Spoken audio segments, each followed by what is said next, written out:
Allez, people, buzz et actualité artistique et une autre vision inhabituelle de faire de la télé. Pipolémique, l'émission Polémique ou PPLK. Recevez donc nos cordiales salutations et installez-vous aisément dans la quotidienne la plus électrique du moment. C'est un fait et non un débat. Allez, encore pour ce numéro, on va déroger à aucune des règles parce que nos polémistes sont bien présents et bien en forme, n'est-ce pas Annie-France? Bien sûr Yves. Bonjour Yves, bonjour tout le monde. Bonjour Annie. Ça va bien? Ça va très bien, merci. Et toi? Super bien, ça va, merci infiniment. Marie-Dominique également, la forme j'espère. Ça va super bien. Ah, t'es toute pétillante, laisse-moi te le dire en tout cas. Merci, c'est gentil.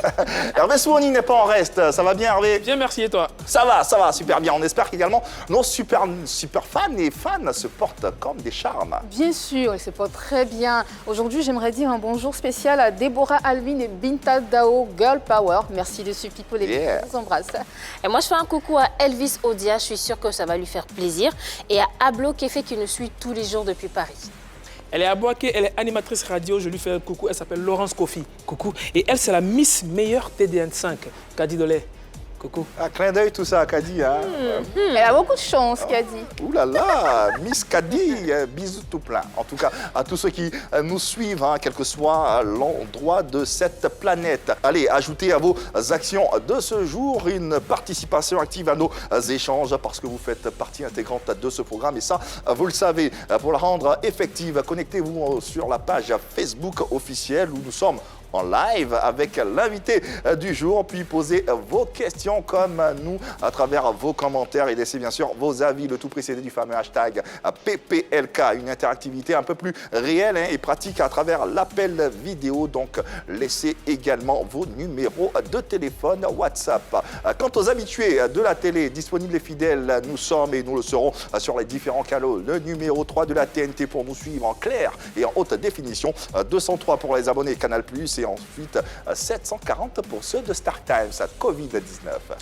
Les amis, la sensibilisation continue. Il faut se laver la main soigneusement avec de l'eau et du savon. Si vous n'en avez pas à portée de main, utilisez un gel hydroalcoolique avec lequel il faut se frotter les mains, comme ceci.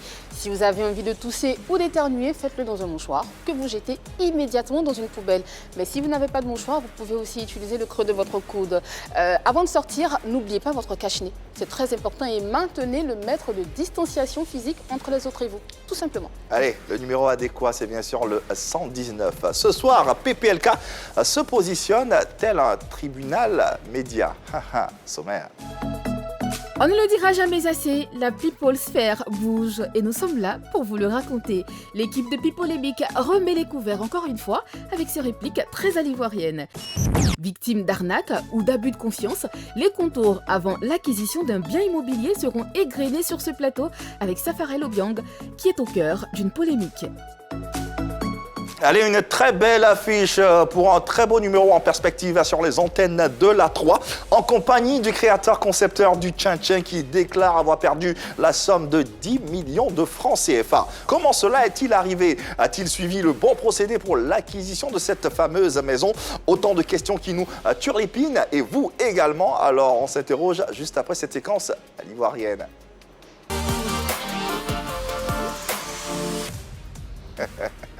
Hervé Souoni.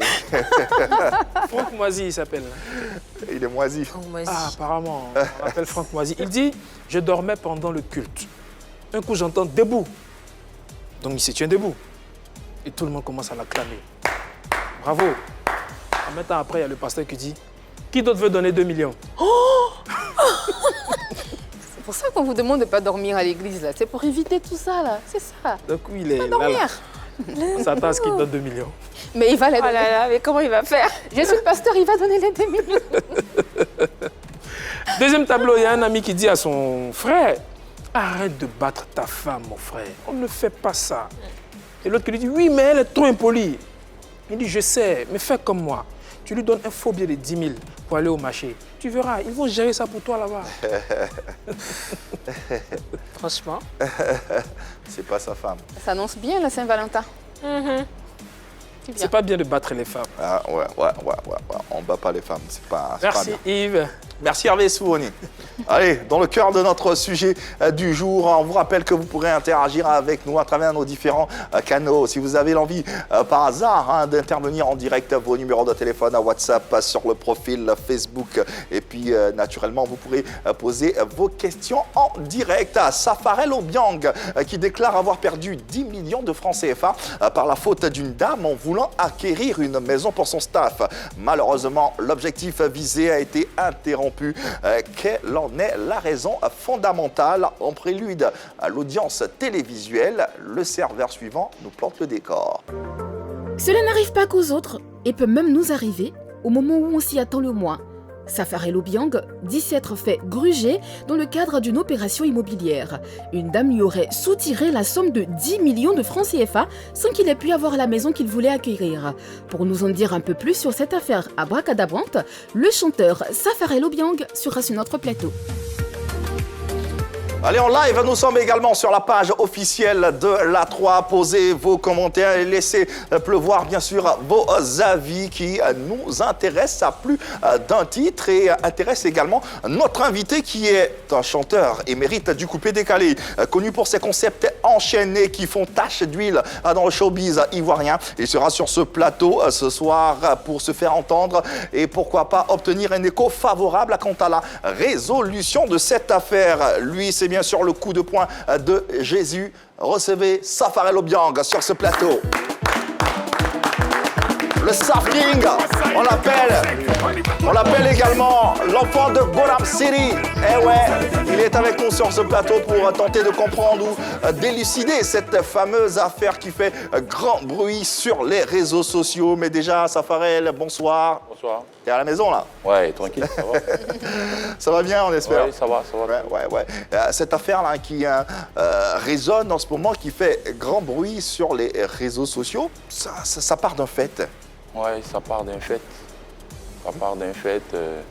Du fait que j'ai connu une camarade, du fait que j'ai connu une femme par le bien de ma camarade, au fait, qui est la mère de ma camarade.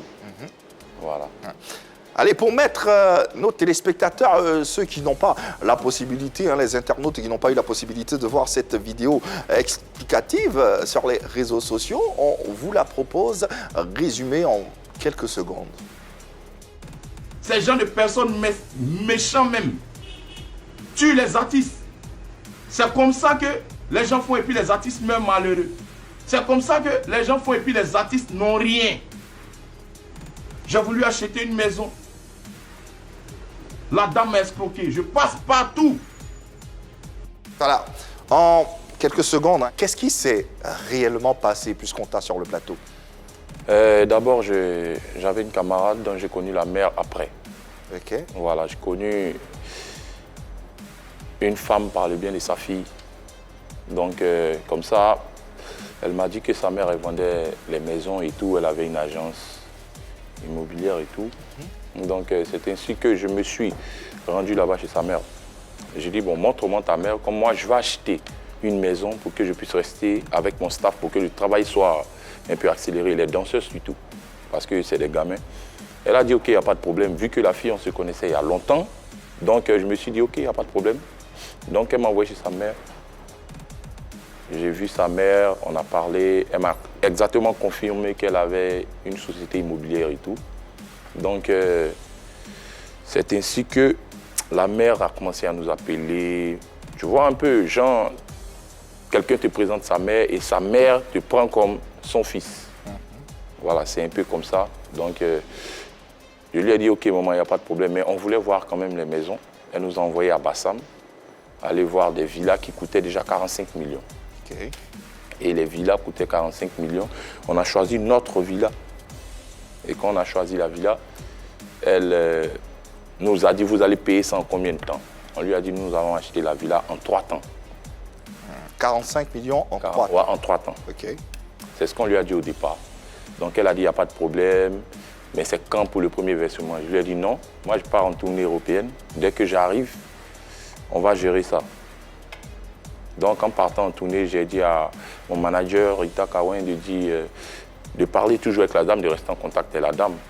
Voilà. Donc c'est ainsi que je suis quitté en Europe. Je suis arrivé. j'ai dit à mon manager, bon, je suis prêt maintenant pour l'achat de la maison, mais je préfère qu'on paye ça en 2 temps pour que ça puisse vite aller. Alors, récapitulons. Les 45 millions, avant d'aller en tournée européenne, il n'y a pas eu d'acompte. Non, il n'y a pas eu d'acompte. C'est resté comme ça, tu es parti et tu es revenu. Oui, je suis revenu. D'accord. Donc, quand je suis revenu, bon, il y avait suffisamment d'argent sur moi. Et j'ai dit à mon manager que je veux qu'on paye ça en 2 temps. Au lieu de payer ça en 3 temps. Voilà, parce que j'étais pressé d'avoir la maison parce que ça me fatigue. 15 danseurs, il faut louer des maisons pour eux, il faut faire ça, il faut faire ci. Je voulais qu'on soit ensemble rapide, quoi. Parce que je le fais depuis des années. Donc, c'est comme ça que j'ai dit à maman Rita, écoute, maman, là, j'ai 30 millions, je veux qu'on verse à la dame. Et puis, bon, demain ou après-demain, on voit une semaine même, on va lui donner au moins 15 millions. Là, c'est mort. Et puis, vite fait, on aura la maison. Okay. C'est ainsi que j'ai pris les 30 millions, je suis allé chez mon manager. Elle m'a dit, bon, j'appelle la dame. Okay. Elle a appelé la dame nous a donné le rendez-vous le surlendemain. C'est ainsi que nous sommes rendus chez elle. Elle nous a dit qu'on va partir à l'agence. On lui a dit, OK, il n'y a pas de problème. Quand nous sommes arrivés, nous étions sur la route de l'agence. Moi, j'ai pris les 30 millions. Il y a quelque chose qui m'a dit, bon, il faut laisser 20 millions, monter à 10 millions. Comme tu lui as déjà dit que tu vas payer ça en 3 temps, et c'est toi-même qui as décidé de payer en 2 temps, donne-lui d'abord 10 millions et puis tu essaies de voir. OK. Voilà, donc... Et qu'est-ce qui t'a... Ça venait d'où cette intuition? Qu'est-ce qui t'a poussé à dire, ah, au lieu de 30 millions, je... D'abord, vous savez, nous, on a fait un peu le ghetto. Okay. Et puis, voilà, Safarel, c'est quelqu'un qui a fait un peu les quartiers les plus chauds d'Abidjan. Et nous, bon, on connaît un peu ces genres de trucs. Mais après, tu vois, comme c'était une maman, je me suis dit qu'elle ne pouvait pas nous... Bon. Et puis, c'était la mère de ma camarade que je ne sentais pas trop sale dans les histoires. D'accord. Donc, je m'étais dit que, bon, on part sur la base de la confiance, mais néanmoins, il faut... Quelque chose me dit qu'il faut faire... T'es un peu méfier. Voilà, il faut te méfier quand même. Mais bon, comme c'est une maison, comme tu veux la maison, vas-y, il n'y a pas de problème. Vu qu'elle vous a montré ça à Bassam, il n'y a pas de problème. Donc, je me suis dit, bon, OK, je garde ça. Et je lui donne 10 millions. Okay. On est arrivé, j'ai garé la voiture en bas, j'ai laissé les 20 millions, j'ai pris les 10 millions, je suis monté avec. Quand je suis arrivé, il y avait un monsieur là, avec une dame, plus elle-même. Nous avons versé les 10 millions. D'ailleurs, c'est ce qu'on voit sur la vidéo illustrative. C'est la vidéo que vous voyez là. Okay. La vidéo que vous voyez, avec la dame en question là derrière. Donc nous avons versé les 10 millions. Elle nous a dit, on lui a dit d'abord le notaire, parce qu'elle a dit que le notaire était compris dans le truc au fait, qu'elle avait déjà géré le notaire et tout. Donc quand on va venir au deuxième versement, elle va nous remettre, le notaire même va nous remettre les papiers et puis on va payer la troisième partie. Okay. Donc on a dit, OK, mais quand même il faut une décharge ou un reçu, un truc comme ça. Elle dit, il n'y a pas de problème. Elle nous a remis le reçu plus la décharge. Okay. Voilà. Donc, une semaine ou deux, je crois. Après, mon manager me rappelle et dit que non, la dame dit que les maisons sont passées à 80 millions, en fait. Les maisons qui étaient... Après 2 semaines ouais, les maisons qui étaient à 45 millions, oui. Après avoir versé un acompte de 10 millions, oui. Passent maintenant à 80 millions. Oui, oui. OK. Donc, les maisons sont passées à 80 millions. Je lui ai dit, bon, OK. C'est les maisons qui sont à Bassam qui sont passées à 80 millions. Il n'y a pas de problème. Dis-lui de nous trouver une villa de 45 millions quelque part. Mais je veux aux alentours ici, quoi. Bassam ou bien Faya, un truc comme ça. Elle a dit OK. 1-2 semaines, on a vu que la dame, on l'appelle, elle ne réagit pas bien. Donc on lui a dit OK. Elle ne réagit pas bien, c'est-à-dire? Elle ne réagit pas bien, c'est-à-dire, elle nous appelle, je te rappelle, non, je n'ai pas eu la maison de 45 millions. Non, bon, elle a commencé à nous tourner. Et là, nous sommes en quelle année? Nous sommes en 2019. D'accord. Janvier 2019 que j'ai déposé l'argent. Je n'avais même pas encore posé la plainte parce que je voulais qu'on règle ça un peu à la tranquille. Okay. Donc, la dame, elle a commencé à nous tourner. Donc, c'est ainsi que j'ai dit à maman Rita, écoute, je sais que la dame ne pourra pas. Donc, il faut qu'elle nous donne les 10 millions. C'est pas grave, on va essayer, je vais compléter ça pour qu'on puisse prendre une maison ailleurs. Donc, c'est comme ça que la dame, on l'a appelée, elle nous a dit, OK, il n'y a pas de problème. On était déjà 1 mois, 2 mois. On lui a dit, bon, vous allez nous rembourser quand? Elle a dit, elle va nous rembourser dans 1 mois. 1 mois arrivé, on l'appelle, elle n'a pas décroché, rien du tout. Le deuxième mois, le début du 2e mois, on l'appelait encore. Elle dit non, elle va nous rembourser. On a commencé à la chauffer. Là, on n'avait pas encore posé des plaintes. Elle nous a donné un chèque en bois, c'est-à-dire un chèque qui est revenu impayé à ma banque. Ok. Nous l'avons appelée, elle a dit tranquillement comme ça que elle jouait les étonnés. Mais nous, on savait que, bon... Elle jouait les étonnés. Elle jouait les étonnés. Ça veut dire qu'elle était au courant du chèque qu'elle donnait, au fait. Ah. Donc, le chèque est revenu impayé. On lui a dit, maman, le chèque est revenu impayé. Elle a joué les étonnés. Il dit, bon, il a dit à maman, Rita, c'est pas grave. Dis-lui quand elle va nous donner exactement. Maman Rita qui est ton manager? Oui, qui est mon manager. Là, on partait déjà dans les 5 mois. Ok. Le 5e mois, elle nous a dit, elle va nous donner à la fin du mois. Elle ne nous a pas donné. Quand on l'appelle, je suis occupé. Quand on l'appelle, je suis en voyage. Souvent, même, elle nous bloque. Bien souvent, même, elle ne répond pas aux appels. Donc, c'est comme ça que nous sommes allés poser la première plainte en 2019. Tu en as parlé à sa fille? J'ai parlé à sa fille. Sa fille est au courant. Depuis le début? Depuis le début. Quelle a été sa réaction? Qu'est-ce qu'elle a dit, sa fille? Ben, elle m'a dit qu'elle allait parler à sa mère. 1 mois, 2 mois passés, elle ne parle pas à sa mère. Moi, je l'ai dit, ah, mais vraiment, il faut parler au moins à ta vieille parce que j'ai trop d'enfants derrière moi, tu vois. Je suis un peu tout pour eux. Donc, ils essaient de voir parce que ça me fatigue. Donc, elle a dit, OK, elle verra. Mais justement, pour cette fille, Oui. quelle était la relation que tu entretenais avec elle? Tu as dit camarade, mais est-ce que c'était une relation amoureuse? Ouais, mais si c'était ma go, il allait dire ma belle-mère m'a arnaqué. Ça, c'est trop facile. C'est ma camarade. Mais peut-être que tu t'es laissé un peu influencer aussi par des sentiments qu'il naissaient pour cette fille. Non, pas ça. Je me suis laissé emporter par la confiance que j'avais pour elle. Et justement, cette confiance que tu avais pour sa mère, c'était à cause de sa fille? Ouais, à cause de sa fille, parce que moi, je me dis que si sa fille est bien, c'est que la maman aussi est bien. Ok. Au point de lui donner 10 millions. Oui, parce qu'on était déjà familiarisés au fait. Elle m'appelait tranquille, donc moi, je me suis dit que bon, c'est une vieille, elle ne peut pas faire ce genre de choses. En 2019, j'ai posé une plainte. La plainte, elle est allée là-bas. Là, elle est venue. Elle était à la PJ. Elle a reconnu les faits et tout. Elle s'est déplacée. Elle s'est déplacée, elle est venue. Elle est venue, elle a parlé avec le policier. Le policier lui a dit, OK, il n'y a pas de problème, mais tu vas donner l'argent des enfants quand? Elle a dit comme ça que non, elle va donner à la fin du mois, qu'on lui laisse 2 mois ou bien, je ne sais pas, 2 ou 3 mois comme ça. Le policier a dit, OK, comme moi, je suis une autorité, et devant moi qu'elle a signé le papier, elle a tout fait, laissez-la partir, elle va donner le délai. Le délai qu'elle a donné, elle va venir payer. On lui a dit, OK, il n'y a pas de problème. Mais nous, on connaît la femme. Mais comme c'est toi, il n'y a pas de problème. La dame, le délai est arrivé, elle n'est pas venue même à la PJ. Donc, le gars en question est allé là-bas, chez elle, avec quelques éléments. La maison où elle nous avait montré, elle n'était plus là-bas. Ah, elle avait déménagé. Oui, elle nous a montré 2 maisons. Elle a déménagé là. Là, on n'était pas encore à la police. Quand on est parti à la police, qu'elle a donné le rendez-vous au gars de la PJ qu'elle n'a pas respecté, quand on était parti chez elle, elle a déménagé encore dans une 3e maison. Ok. Donc, le gars de la PJ en question, il était vraiment versé. On a appelé la dame, elle a envoyé son avocat. Elle s'est excusée, elle dit qu'elle a envoyé un soi-disant avocat. Je pense que qui est organisé dans la marmaille aussi. Parce que lui, il est venu, il a dit oui, elle dit que c'est comme ci, c'est comme ça, elle va donner ça dans 4 mois. Encore? Oui, voilà comment on arrive en 2020. Ok. Dans 4 mois, elle va nous donner ça. On dit c'est le délai, il dit oui. Là, elle n'est pas venue. La 2e fois, c'est l'avocat qui est Elle a venu. été représentée par son avocat? D'accord. Ok. Donc l'avocat en question, la date que lui a donnée avec son client est arrivée.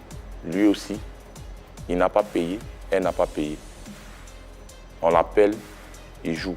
Elle aussi, on l'appelle, bon. Donc je me suis dit, j'ai compris que c'était un truc organisé. Donc les gars de la PJ m'ont dit, laisse tomber, on est en train de travailler dessus. Ok. Mais 2019 jusqu'à 2020, il n'y a pas de suite. J'ai dit, bon, OK. Ouais. D'où la sortie sur ces réseaux sociaux à travers cette vidéo qu'on a tous vue qui exprime le mécontentement de l'artiste. Pour tenter de comprendre plus ou moins ce souci, nous allons creuser ensemble ce qui s'est réellement passé et trouver plus ou moins les voies et moyens et comment on a pu en arriver là. Déjà, et d'entrée de jeu, qu'est-ce que vous pensez de façon sommaire de cette histoire? Je pense que nous sommes face à un abus de confiance. C'est une histoire complètement tirée par les cheveux. Une dame en qui on a confiance, par le biais d'une autre personne en qui on a confiance, qui ne laisse même pas planer un seul doute. On lui fait une confiance aveugle et on décide d'acheter une maison. Mais est-ce que tu as vu la maison, Safarel? J'ai vu la maison. D'accord. Ce que j'aimerais relever ici, c'est que ce genre d'escroquerie en bande organisée, je pèse les mots, existe vraiment. On te montre une maison où on te fait croire que la maison est vide. Et peut-être que le propriétaire n'est pas tout le temps là. Peut-être qu'il y a quelqu'un qui habite la maison mais qui s'absente très souvent. Et on te dira, parce que les gens vont dans des cités en question, je ne sais pas quelle est la cité, je ne vais pas la nommer ici, j'en ai une dans la tête, mais je ne vais pas la nommer, où les gens vont et ils demandent aux gardiens, ils demandent aux vigiles s'il y a quelqu'un qui habite cette maison. Quand on lui dit que la personne n'est pas très souvent là, donc celle à qui tu avais affaire va se charger ou elle va devenir agent immobilier ou intermédiaire ou, pour te faire vendre une maison qui n'existe pas malheureusement. Donc je pense que là, la confiance n'exclut pas le contrôle. Il aurait fallu y aller une autre fois, tout seul, pour savoir si effectivement cette maison était vide, si le propriétaire était au courant qu'elle était mise en vente. Est-ce que la dame en question, c'est une personne de confiance? Parce que tu es reparti. On a vu une vidéo dans laquelle tu es en train de signer un papier. Voilà, donc reparti dans l'agence pour voir si l'agence existe toujours, si les salariés y sont toujours. Il y avait plein de questions comme ça à se poser, mais bon, voilà, moi je pense que c'est vraiment une histoire tirée par les cheveux. Et c'est vraiment un abus de confiance. Marie-Dominique, quel est ton avis sur la question Je crois que ça aurait été une belle histoire de voir un chanteur coupé-décalé qui essaie d'épargner, qui essaie d'acheter une maison pour ses danseurs. C'est magnifique parce que tous les artistes coupé-décalés ne s'occupent pas aussi bien de leurs danseurs comme leurs enfants. On a l'habitude de croire, de penser que les artistes coupé-décalés sont un peu olé-olé, pensent ou exploitent même. Exploitent leurs danseurs. Mais non, ce n'est pas le cas. On a des exemples. Serge Beno qui est bien logé, qui a sa maison. On a le Moulard et on a Safarel Obiang aujourd'hui qui essaie d'avoir un toit, qui pense à ses enfants, qui pense aussi à sa propre descendance, parce que je pense qu'il a un fils et tout ça. Donc, ça aurait été une très belle histoire. Mais malheureusement, comme Annie l'a dit, ça ne s'est pas passé comme prévu. C'est vrai, on n'a que la version de Safarel Obiang. On ne sait pas vraiment ce qui se passe avec cette dame. Elle ne s'est pas prononcée. Mais si c'est vraiment comme ça a été relaté par Safarel Obiang, c'est dommage pour lui et pour cette dame aussi, parce que bien évidemment, on est face à un cas d'escroquerie. Je crois qu'ils sont au nombre de 15, les danseurs de Safarel.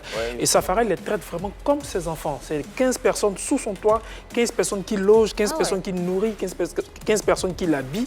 Et vraiment, ça, c'est à saluer pour un artiste. C'est un patriarche, finalement. Effectivement. Donc, Safarel qui veut avoir une maison pour lui et son staff se voit grugé par une dame. Et je pense qu'il a été naïf. Mais bon, ici, la naïveté, il faut qu'on prenne la naïveté dans le sens propre du terme. Parce que c'est pas une injure, c'est pas péjoratif. J'entends par naïveté quelqu'un de sincère, quelqu'un de spontané, quelqu'un qui n'a vraiment pas d'expérience dans cette affaire. Et donc, il a son argent, il est très occupé par son travail, il voulait avoir une maison et finalement, ça a mal tourné.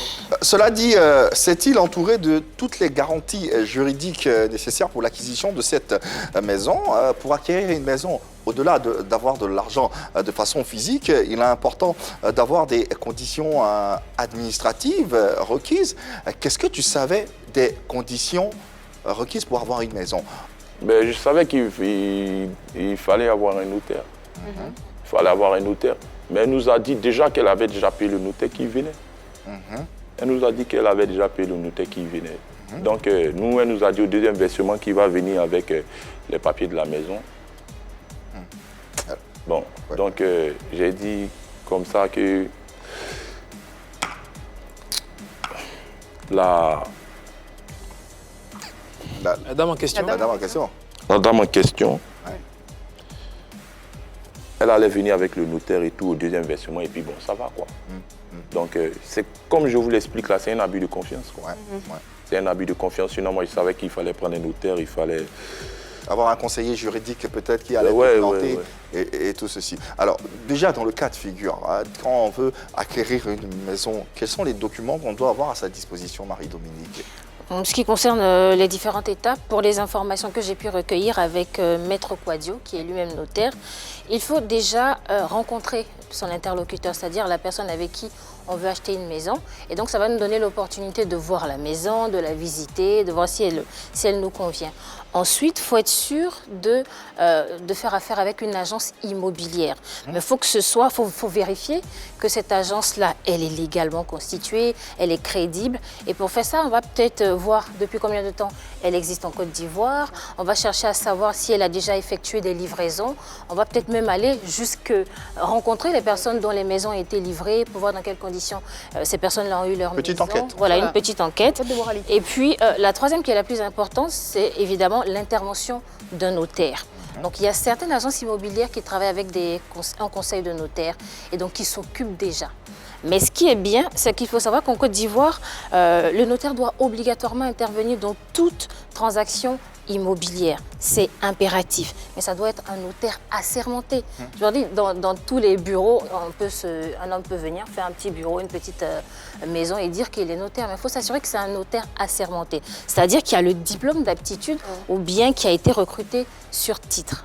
Donc quand on fait ça, quand on a le notaire, c'est important parce que c'est lui qui va maintenant regarder si tout est en ordre. C'est lui qui va assurer la protection juridique de celui qui veut la maison. Donc c'est mieux de venir avec son propre notaire. Son propre notaire. Plutôt que de travailler avec, je ne dis pas que les notaires qui travaillent avec il y a des maisons, il y a des agences immobilières très Non, on entend, sérieuses. on comprend. Mais Oui. c'est mieux de venir avec ton propre notaire qui va assurer ta protection juridique et il va voir par exemple s'il n'y a pas une hypothèque sur la maison, il va vérifier le titre de propriété ou bien s'assurer que les documents fournis par celui qui vend la maison ne sont pas faux, tout simplement.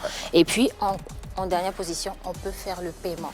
On peut payer par échelonnement ou bien payer tout, mais ça doit toujours se faire sous le regard. Quoi qu'il en soit, quelles que soient les modalités de paiement, quel que soit l'acompte versé, il aurait fallu qu'il y ait sur place, pendant la signature de ce contrat, un notaire qui allait bien sûr affirmer la crédibilité de tout ceci. Quoi qu'il en soit, permettons également aux téléspectateurs de poser des questions sur cette affaire et nous permettre de tenter d'élucider et de l'élucider également d'une façon ou d'une autre. Et nous avons Sonan Karine que nous accueillons déjà sur ce plateau. Bonsoir Karine et bienvenue.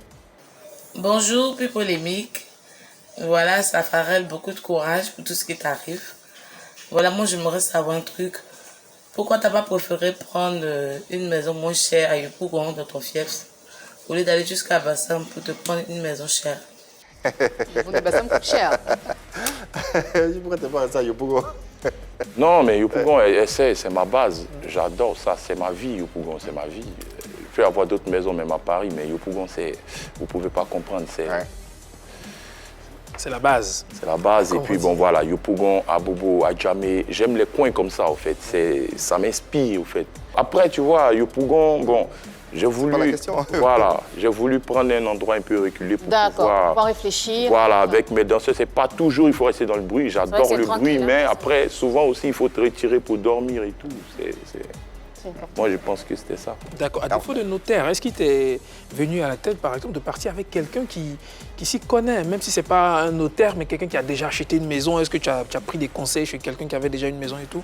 Un abus de confiance, c'est un abus de confiance. Hein. Ouais. Moi, je dis à qui veut l'entendre que ça arrive à tout le monde. C'est pour cela que j'ai pris des précautions. Je dis à mon petit là, vas-y, filme. On ne sait jamais filme. Donne-moi la vidéo. C'est la vidéo aujourd'hui qui parle d'elle-même. Sinon, c'était un non-lieu. Parce que le nom de la dame, je ne suis même pas sûr que c'est son vrai nom qu'elle a mis sur le papier. Le bureau, il n'existe plus depuis. Ah. Dit, oui, mais c'est un bureau. Il loue ça vite fait. Et puis, bon, fictif. Voilà, c'est un peu ça. Mais quand tu as porté plainte, est-ce que tu as montré cette vidéo-là? Oui, j'ai montré toutes les pressions là. Je suis passé un peu partout. Je suis allé à la brigade de recherche, mais je vous dis qu'il n'y a pas de suite. Il n'y avait pas de suite. Alors, pour ce qui est de l'acquéreur, on a compris. Intéressons-nous à la vendeuse qu'on n'a pas pu joindre malheureusement. Alors, est-ce que véritablement elle a respecté la procédure ou les procédures en vigueur dans le cadre d'une telle transaction? Nous nous tournons toujours vers Marie-Dominique. De toute évidence, on est face à un cas d'escroquerie. Il y a eu promesse d'une maison en échange d'une somme d'argent. Ça n'a pas été respecté. Il n'a pas reçu la maison puisqu'il n'a pas terminé le paiement, mais il n'a pas non plus été remboursé de ses 10 millions. Donc toujours d'après les propos de Maître Kouadio, il aurait pu déposer des plaintes. Il peut déposer des plaintes, il est en droit de faire ça. Ce qu'il a fait d'ailleurs, sauf que ce qu'on m'a dit, c'est qu'il faut le faire devant le tribunal. Donc il faut saisir le procureur directement. C'est soit le procureur, c'est soit la police économique. Okay. Dans son cas, il est allé au commissariat et puis à la PJ. Donc Maître Kouadio nous dit qu'ils ne sont pas compétents. Donc ce qu'ils vont faire, eux, qui ont été saisis, ils sont obligés de transmettre le dossier. Et ça, des fois, ça prend du temps. Donc ce qu'il faut faire, c'est de saisir le procureur directement ou bien la police économique. Et là, il aura l'affaire pourra être poursuivie, on l'espère. Une saisie qui a été faite sur les réseaux sociaux, à travers la vidéo où il a interpellé directement. On ne porte pas plainte sur les réseaux sociaux. Toujours d'après Maître Kouadio, il fait bien de filmer, sauf qu'il s'expose à des poursuites aussi en publiant la photo sur Internet. Mais ce qui est bien, c'est que cette vidéo-là peut servir de preuve devant le tribunal, mais pas sur les réseaux sociaux. Si je passe partout et qu'il n'y a pas de suite, vous croyez que qu'est-ce que je peux faire? C'est un cri de détresse en fait. Voilà. Oui, on comprend tout à fait. Et pendant tout ce temps que tu as essayé de trouver une solution, tu as fait toutes ces transactions-là, est-ce que tu as pensé une fois à aller voir un notaire ou un conseiller juridique pour vraiment avoir les conseils, la vraie procédure? Mais si on me dit, je suis peut-être à la PJ ou à la brigade de recherche, quand on me dit, OK, on est en train de travailler sur ton dossier. Quand j'appelle, on dit non, mon petit, t'inquiète, on est en train de travailler sur le dossier. Ça fait 10 mois. Je suis pas d'accord. Oui, mais vous voulez que je fasse quoi? C'est les autorités compétentes. Je comprends, ça fait très rapidement, Yves. Je comprends que tu es mal au cœur. Je comprends ton cri de cœur et que tu es allé devant des autorités compétentes pour avoir gain de cause. Dans le cas où ça ne se fait pas, prends-toi les attaches d'un avocat. Ben oui, prends-toi les attaches d'un avocat. Non, je n'avais pas fini en fait. Si tu te prends les attaches d'un avocat, il sera habilité à te donner la procédure à suivre. Tu es allé au commissariat, tu n'as pas eu gain de cause.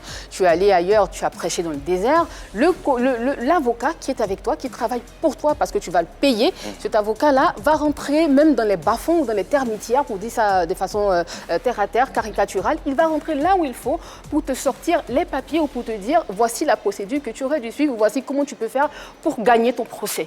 Voilà en fait. Le notaire, c'est vrai. C'est vrai que dans les acquisitions de biens immobiliers et tout ça, le notaire, c'est vrai qu'il a son rôle à jouer, il a son pesant d'or, comme disait Yves tout à l'heure. Mais ton avocat sera celui-là qui va te défendre. Parce que la dame, elle a envoyé son avocat.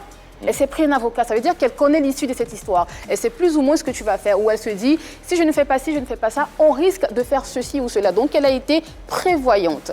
Tu aurais dû faire pareil. Te prendre les attaches aussi d'un avocat et lui, il va te représenter, il va parler pour toi. Tout simplement. As-tu un avocat? Vous savez, il y a un adage qui dit quand serpent est mort, tu vois vers les têtes qui sautent. J'ai voulu acheter une maison. Là, on m'a gurgé. J'ai été gurgé. Après, je pars voir les autorités compétentes. Il n'y a pas de suite.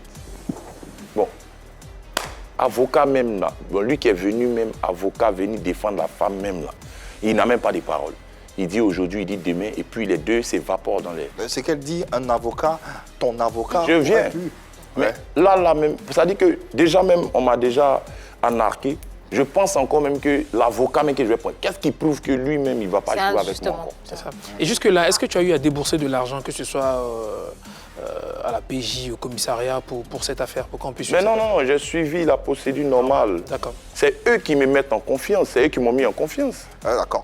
Quoi qu'il en soit, on comprend que l'invité a été plus ou moins déboussolé ou désorienté dans cette affaire. Dans tous les cas, il y a ce cri de détresse sur les réseaux sociaux à travers les différentes sorties et les différentes publications que vous avez pu voir, que vous pourrez encore voir sur les différents réseaux. Alors, la publication et les différentes publications sur les réseaux sociaux, à votre avis, bonne ou mauvaise idée dans cette enquête? Est-ce que ça peut lui permettre de retrouver ou tout simplement de plus retrouver son argent? J'ai envie de dire bonne et mauvaise idée en même temps. Alors, mauvaise idée.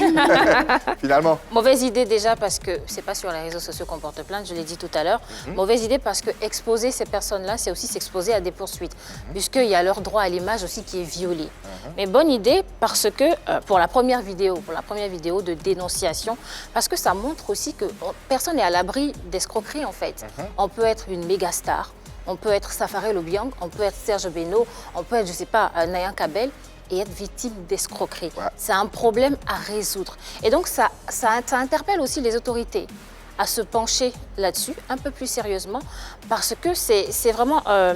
le problème immobilier, il est énorme. Depuis des années, on essaie de réguler ce secteur-là. Il y a des lois qui sont émises, il y a des décrets et tout, mais on n'arrive pas vraiment à atteindre ces personnes-là qui grugent d'autres personnes. Et c'est important de le régler parce que c'est des sommes énormes. C'est des sommes énormes. 10 millions, c'est pas rien. Il y en a qui ont été, qui ont été escroqués, mais de 20 millions, de 30 millions. Et ces personnes n'ont pas continué. Il s'apprêtait, lui, à donner 30 millions, d'ailleurs. Ces personnes ne vont pas continuer à être impunies si ça doit passer par les réseaux sociaux. Bonne idée. Bonne idée. Annie? Il y a un adage qui dit que la confiance n'exclut pas le contrôle. Ensuite, Safarel, il indexe une personne, il indexe la dame en question. Mais les personnes qui étaient dans ce bureau-là, je ne vois pas en quoi ces personnes-là pourraient régler ton problème, le fait de les afficher sur les réseaux sociaux. C'est des complices. Pour moi, d'accord, on peut parler de complicité, on peut parler de bande organisée, comme je l'ai dit tout à l'heure, mais moi je pense que c'est un faux pas. Ça a été un très faux pas parce que justement on comprend. Je comprends que tu es mal, je comprends le désarroi dans lequel tu te trouves en ce moment parce que tu ne trouves même pas les mots, tu es tout ému sur ce plateau, mais tu n'aurais pas dû, c'est mon avis et c'est personnel, tu n'aurais pas dû vraiment publier cette vidéo sur les réseaux sociaux parce que justement, ces personnes qui sont assises dans ce bureau, c'est sa seule preuve. Je comprends que c'est, mais voilà. Il a un reçu. Il a un reçu, c'est vrai que c'est sa seule preuve, mais il a un reçu. Il a dit, si ça se trouve, le nom même de la dame. Même pas son nom. Voilà, c'est même pas son nom, d'accord. Mais en même temps, Safarel, c'est un artiste. Safarel, c'est une méga star. D'où les réseaux sociaux. Il a forcément quelqu'un qui connaît quelqu'un. Sur le plateau, d'ailleurs. Exactement, donc il a forcément quelqu'un qui connaît quelqu'un qui pourrait rencontrer cette dame. Donc, je le dis encore une fois, le fait d'exposer ces personnes, parce que ça pourrait se retourner contre lui. Parce que si justement cette dame prend un avocat qui est plus futé que celui dont tu parlais sur ce plateau, qui connaît beaucoup plus, qui arrive beaucoup plus à passer entre les mailles du filet, il pourra utiliser cette vidéo contre Safarel. Il dit qu'il a utilisé l'image de ses clients à de mauvaises fins. Est-ce que vous savez au moins qu'arrivé à une certaine date, année même, l'affaire n'est plus pénale? 5 ans. Effectivement, après 5 ans, ça passe. Parce que moi, je suis enfant de corps habillé. À partir de 5 ans, l'affaire n'est plus pénale. Et moi, je sais que c'est ce que la dame voulait faire. Et comme je vais sur les autorités compétentes pour ça, je leur dis, voilà, c'est comment. On me met ici, on me met ici, on me met ici, jusqu'en 2 ans. Si ça arrive 5 ans, c'est plus pénal. Qu'est-ce qui prouve que s'il prend un avocat, lui-même, il ne va pas me tourner aussi? Alors, de façon concrète. De façon concrète. Avançons dans le débat. De toutes les façons, l'argent, on le sait, c'est volatilisé d'une façon ou d'une autre. Mais quelles sont les chances pour Safarel de rentrer en possession de son argent? Parce qu'il y a quand même 10 millions. Est-ce qu'il y a des chances? Quelles sont ces chances? Hervé? Il y a 10 millions. 10 millions, ce n'est pas rien. Et il a beaucoup de chances. Parce que pour moi, il a saisi les réseaux sociaux. Et ça, c'est très important. C'est vrai qu'on me dira qu'il n'aurait pas dû faire ça. Mais bon, il ne sait plus quoi faire. Il ne sait plus quoi faire. Il a certainement des documents en sa possession, des reçus, la vidéo qu'il a déjà montrée à des autorités, mais jusque-là, rien. Aujourd'hui, il y a une chose qui est claire, c'est que des affaires populaires sont très intéressantes. Et là, ça devient une affaire populaire. Depuis 2019, c'était une affaire entre Safarel et Dame Kwame ou Dame Kwasi, je ne sais pas. Ouais, la dame en question. Aujourd'hui, ça devient une affaire populaire. Il y a des années passées, Desbordeaux n'avait pas pu honorer un contrat à l'extérieur du pays. Et c'était une affaire populaire. Tout le monde en a parlé sur les réseaux sociaux.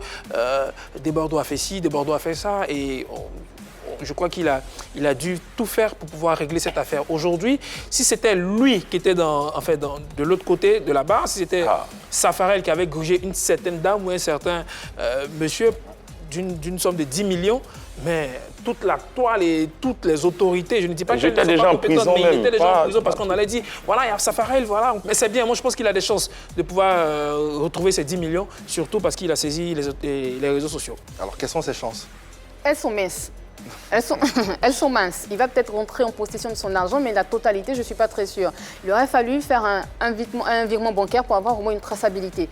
Peut-être que s'il avait fait ceci, ça aurait pu apporter quelque chose. Mais là, il a donné l'argent, mais en main, il a eu un reçu. Et il demande à ce que la femme lui fasse un chèque et la dame lui fait un chèque en bois.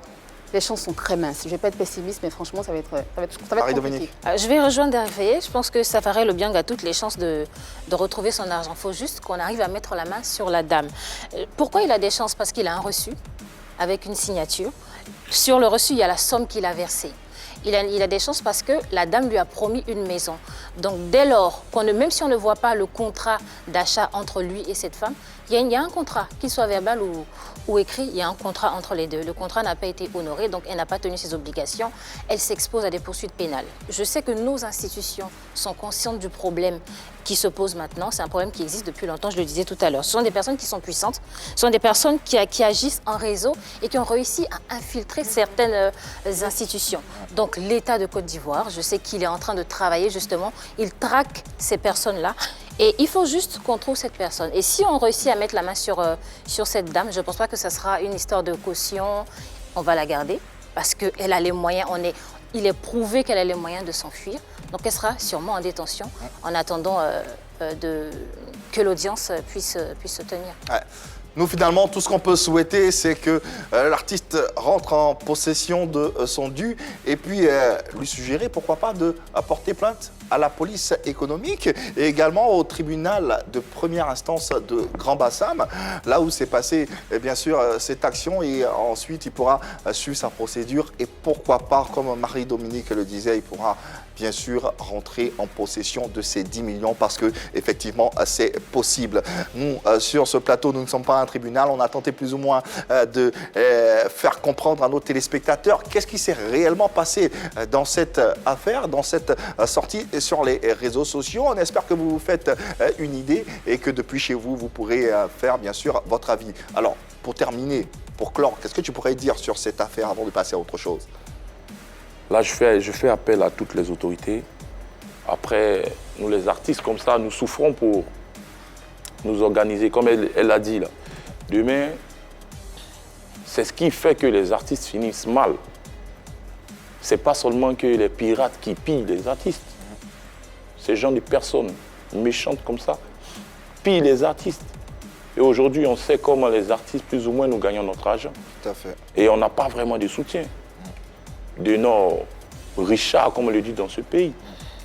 Donc après, quand on gagne une petite somme et qu'on veut investir pour des enfants qui sont à ma charge depuis des années. Il y a des orphelins dans le staff. Il y a plein d'orphelins dans le staff. Et quand, bon, j'en parlais dans mes vidéos, donc j'ai plus envie d'en parler.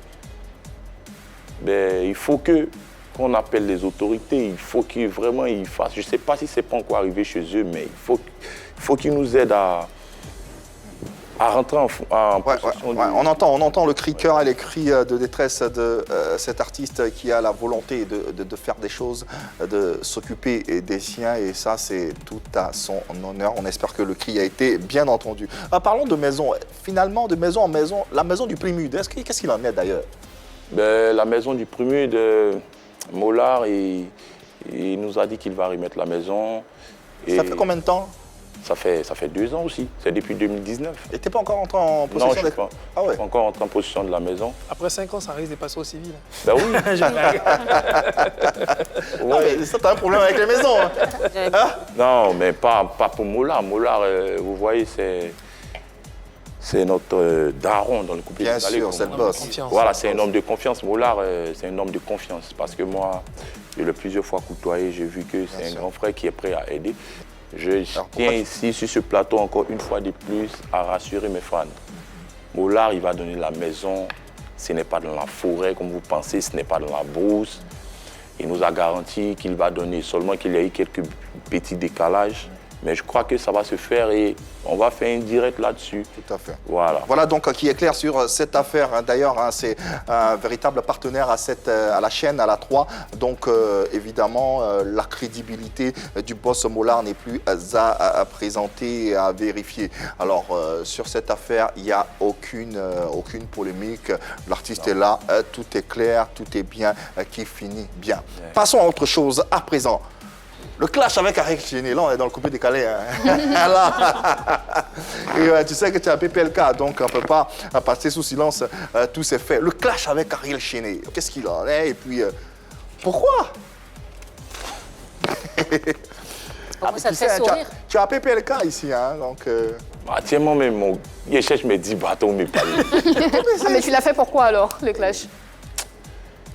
Au fait, mais je vous explique. Ariel Chéné, c'est lui qui a voulu voir ça comme un clash, au fait. Okay. Parce que pour lui, les clashs, ça fait que ta musique marche. Pour lui, hein? Pour lui. Pas pour toi. Aïe, donnez-moi un titre que moi j'ai fait qui a marché par rapport à un clash ou bien par rapport à un buzz. Donnez-moi un. Personne ne peut donner ça. Mais de son côté. De son côté, Joli Amina, c'est Yoro qui a fait ça. Mais après le. Enfin, mais lui, c'est pas son clash. Le clash du Yoro, c'est. C'était où il était en foi. Il n'a jamais répondu. Il n'a jamais fait de clash, lui. Le truc, c'est quoi? Ariel Chéné a fait son clip, il y avait une fille dedans. Et Yoro a brossé la fille. Oui. Pour dire que la fille est vilaine. Le son était un bon ressenti. C'était l'extrait. Et ça a créé polémique. Tu vois? C'est là qu'il a dit que, ouais, bon, la femme d'Ariel, tout ça et tout ça. Et Ariel a répondu après pour dire que. Il aime un ça. coup, quoi. Donc après, c'est ça qui a créé le mouvement.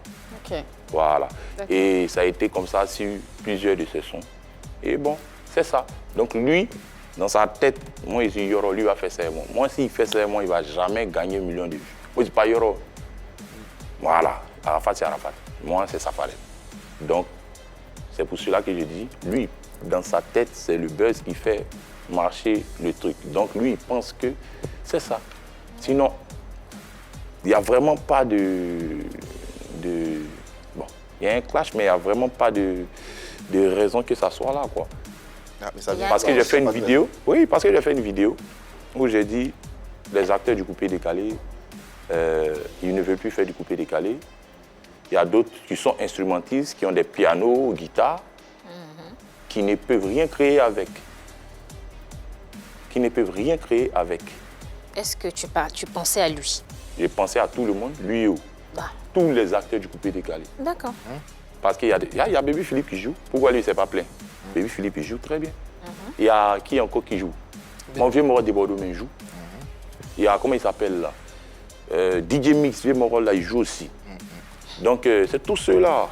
Vous, au moins, vous savez jouer un peu des trucs. Donc, vous pouvez créer des trucs. Nous, on ne sait pas jouer, mais c'est la tête. Nous, on travaille, mais on arrive à créer des trucs et vous fuyez le style. Et vous parlez de relever le truc. Mais comment, si tu ne fais pas? Ben justement, la question est toute est à propos pour parler de déclin du coupé-décalé ou de mort du coupé-décalé, puisqu'on dit que le coupé-décalé n'existe plus. Que les devanciers, les ténors du coupé-décalé ne font plus du coupé-décalé. Les jeunes, la nouvelle génération s'insurge. Dis les vieux pères où vous êtes. Mais le coupé-décalé est mort, mais c'est nous, on a plus de gombo, plus de voyages. Il y a quelques jours, j'étais à Dubaï. Non, oui, mais ils disent que c'est ça. Là, oui. tu dis une chose oui, et ça, le contraire en même temps. Mais là, ils disent que vous ne faites plus de coupé-décalé. Non, pas moi. Oui, peut-être pas toi, mais t'en penses quoi? Ils ne. Pas moi. Mais t'en penses quoi? Ils ont raison ou pas? Ils ont raison. Ah. Ils ont trop raison. Vous voyez que dans une maison, là, il y a le maçon, il y a le taulier, il y a l'électricien.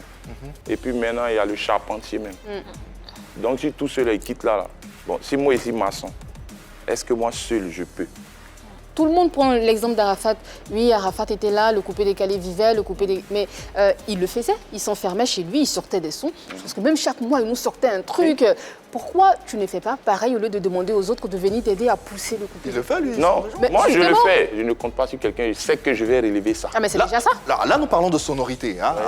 Ce qui s'est dit, c'est que les devanciers du coupé-décalé ne font plus la base, c'est-à-dire non plus la base du coupé-décalé. Du coup, le coupé-décalé se meurt. C'est ce qu'ils disent, c'est ce que disent les nouvelles générations, on espère. Oui. À force de dire ça, c'est resté dans la tête des mélomanes.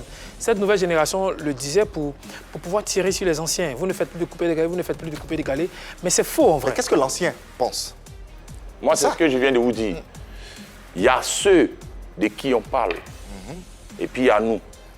Ceux de qui on parle, on peut les citer. On parle de Serge Beno, on parle de DJ Mix. Voilà. Mais moi, j'ai une question. Est-ce qu'au Canepin, c'était du bon coupé-décalé? Oui, au Canepin, c'est du coupé-décalé. Est-ce qu'au Canepin est différent de Yeja? Yeja, c'est-à-dire? Le dernier type de Serge Beno. On vous dira que Yeja n'est pas du coupé-décalé. Est-ce que toi, de DJ Mix, c'était du bon coupé-décalé? est-ce que toi qui es différent de Toké, on vous dira que Toké n'est pas du coupé-décalé. Est-ce que cadeau du siècle de DJ Arafat, cadeau du siècle de DJ Arafat était du coupé-décalé? Très long qu'il a fait en France? Non. Mais en fait, le problème, c'est qu'on veut juste tirer sur les anciens et dire vous ne faites pas du coupé-décalé. En vrai, ce qu'on leur demande, c'est faites du Arafat. C'est ça. Parce que, comment il s'appelle? Vecho Lolas qui a sorti un tube dernièrement qui est très bien, Djekanjo, que moi j'ai écouté, qui est bon. Tout le monde dit c'est du coupé-décalé, mais en fait c'est du Arafat. Et je répète, arrêtez de dire, vous les anciens ou les nouveaux, arrêtez de tirer sur les anciens pour dire qu'il ne faut pas du coupé-décalé. Parce que vous êtes en train de tuer le coupé-décalé. Et pour rebondir dans ton sens, en fait, ce qu'ils veulent, c'est d'entendre Arafat, ça. Entendre les roucas-cas, comme on le dit, dans leurs chansons pour qu'on sache que c'est du coupé-décalé. Est-ce que c'est forcément ça? Le coupé-décalé, ça répond à une rythmique particulière, moi, je vais vous expliquer. Une sonorité particulière. Je vais vous expliquer. Voilà. C'est pas que... pas que la rythmique. C'est pas que le coupé-décalé. Je vous explique. Hein? Le coupé-décalé, c'est quelque chose, on travaille avec l'imagination. Et quand tu ne crées plus, sinon, c'est pas entendre de Arafat que les gens demandaient. C'est ça. C'est pas ça. Ouais. Sinon, au Québec, là, c'est du coupé-décalé. Ouais. Mais est-ce que c'est du Arafat? On dit, si tu veux là, il faut jouer violon. Si tu veux là, il faut prendre balafon, il faut jouer. Mais ça n'a pas fait danser. Voilà. C'est ça. On dit que c'est la cadence. Le coupé-décalé, qu'est-ce que c'est le coupé-décalé? C'est pas tout ce qu'on met dessus en guitare là. Non, non, non. Guitare, on joue partout. Mais c'est le... C'est ça, ouais. Qu'on retrouve. Ça, c'est la base. Non, non, non. Oui, mais c'est comme ça. Zouglou a dit, mais il dit comment? Zouglou, c'est pas... Ah ouais. Mon vieux, Zouglou là-haut, c'est pas... C'est du tam-tam. Tu entends ça partout, dans le son Zouglou. Oui. Mais... coupé-décalé. Ce qu'on appelle le coupé-décalé, ce n'est pas les guitares ni les pianos. C'est la cadence. C'est la rythmique. Cette rythmique. C'est comme les Congolais. Les Congolais, là. C'est les rumba. Rumba qui fait, Gola chante, Fali chante. Tu penses que c'est la même chose, non? Mais c'est ça, c'est le rythme de musique, c'est la base. Et puis il y a le ndombolo. Voilà. Ndombolo, c'est plus rythmé. Et si quelqu'un dit fait ndombolo, tu vas retrouver ce rythme-là dedans.